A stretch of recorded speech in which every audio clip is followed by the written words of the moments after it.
Alors si on reprend les différents éléments, effectivement, facilitez vos déplacements.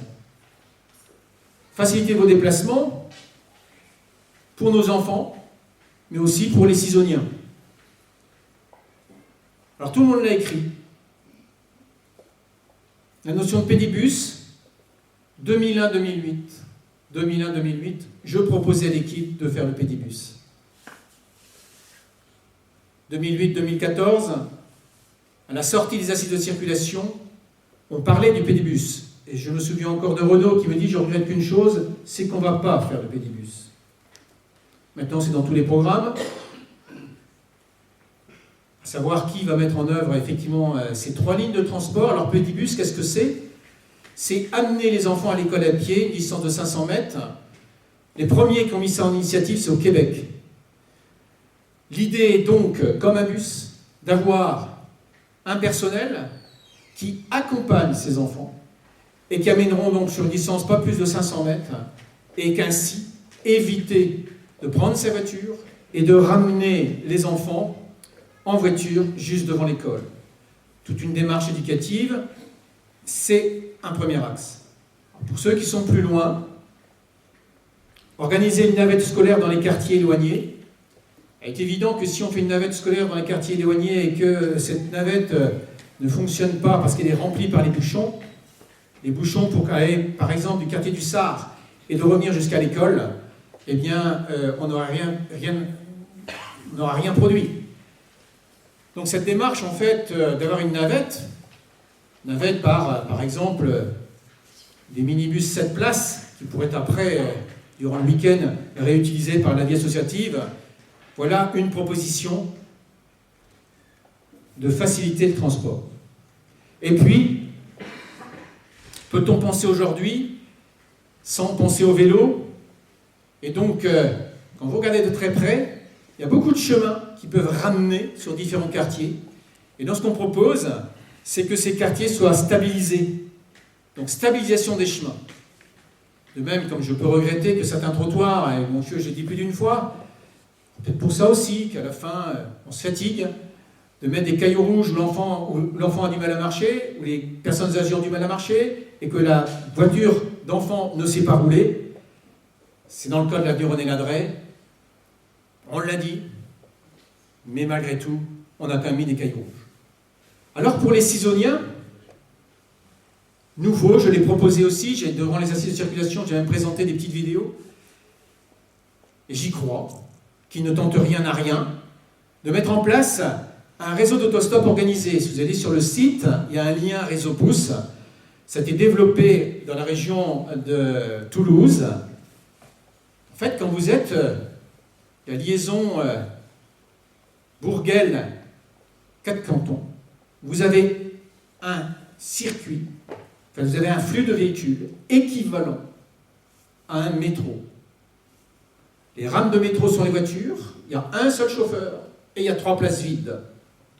Donc l'idée, dans ce réseau pouce, c'est que on adhère à un système, donc là il y a une question d'adhésion. La personne adhère en disant « moi je vais prendre des gens » et les autres vont dire « moi je vais prendre un véhicule ». On ne sait pas quel véhicule on va prendre. Donc on crée en fait une ligne de transport en commun, on va dire ça comme ça, grâce aux véhicules personnels. Et là, bien sûr, que vous allez diminuer le flux de véhicules. Le temps d'attente d'un autostoppeur aujourd'hui est de 5 minutes. Mais tout le monde a peur de prendre quelqu'un d'autostop. On n'a pas organisé les arrêts. Donc, voilà l'idée qu'il y a derrière sur cette mise en place d'un autostop organisé, la notion de réseau pouce. Et nous voudrons, et nous souhaitons, qu'on revienne au bout du dossier de l'impasse du collège, où une discussion importante de dire est-ce que la sécurité par les bus dans la rue Salvador Allende et la sécurité des bus dans l'impasse du collège. Aujourd'hui, on préconise que les bus doivent faire un demi-tour dans l'impasse du collège et reprendre la rue Salvador Allende. Eh bien pour nous, il est nécessaire de se mettre autour d'une table et de bien voir où se trouvent les dangers. Et le dernier point, où en fait, le futur maire, les futurs élus, n'ont pas la compétence, n'ont simplement que la volonté de se battre, je dis bien se battre pour réaliser la voie de contournement, qui est en charge du Conseil général. Alors sous le mot se battre, est-ce qu'un maire seul peut se battre? Si vous regardez de très près, en fait, avoir le voie de contournement doit passer par, pas simplement par l'action du maire de Cisoing. Vous avez un circuit de véhicules qui vient de Bachy, qui vient de Mouchin, qui vient de Bourguel. Et donc, cette action de dire je veux une voie de contournement, eh bien, ne doit pas être menée seule. Mais peut-être également qu'à un moment donné, il faut encore aller plus loin pour démontrer aux politiques que cette voie de contournement, que cette asphyxie est impossible. Il y a d'autres régions, comme la Bretagne, qui n'hésitent pas à démontrer qu'à un moment donné, il faut dire stop. La problématique des trains, le train, et là, Françoise était avec moi en 2001-2008 à plusieurs réunions de lignes organisées par la région et la SNCF. Moi, en 2000, sur le deuxième mandat, je suis allé 2 fois à ces réunions de lignes. La problématique du train, il n'y a qu'une ligne, il n'y a pas 2 lignes. La problématique de ce train, c'est la liaison avec l'interconnexion avec Villeneuve-d'Ascq. Et enfin, c'est l'arrivée en gare de Lille. Si on veut plus de trains, eh bien, il y a des aménagements à faire, mais il y a surtout à convaincre la SNCF et la région qu'il nous faut plus de trains. Mais on peut se poser la question, et si on n'a plus de train, qui doit avoir un coût non négligeable, 2 personnes qui ont pris le train l'année dernière, 2 personnes par jour, vous vous rendez compte du coût financier? Question que j'ai posée à la dernière réunion du comité de ligne. Et là, vous vous rendez compte que la réponse était la suivante. Je vais poser la question, et si on supprime la ligne SNCF et qu'on met un véritable réseau de bus, un bus tous les 10 minutes, par exemple, au moins dans les périodes de pointe, ou tous les 15 minutes. Et là, la réponse, les transports en commun bus, c'est le Conseil général.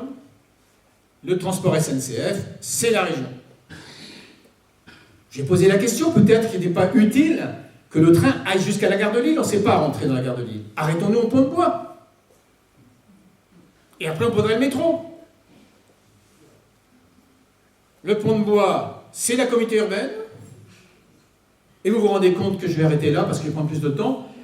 L'imbroglio qu'on peut avoir sur cette notion de transport, on peut avoir toute la volonté, on peut écrire tout ce que l'on veut, mais derrière, il faudra donc pas non plus jouer seul pour avoir plus de bus, un bus tous les 15 minutes dans les périodes de pointe, voire même plus court. C'est ce qu'on trouve sur certains RER pour se rendre sur Versailles, par exemple. Voilà, sur cet axe prioritaire, j'ai passé un peu de temps, mais pour moi, il était important, et pour nous, il était important, parce que tout le monde se rende sur son lieu de travail, mettre plus de 45 minutes, vive le stress, effectivement, c'était un point important à aborder.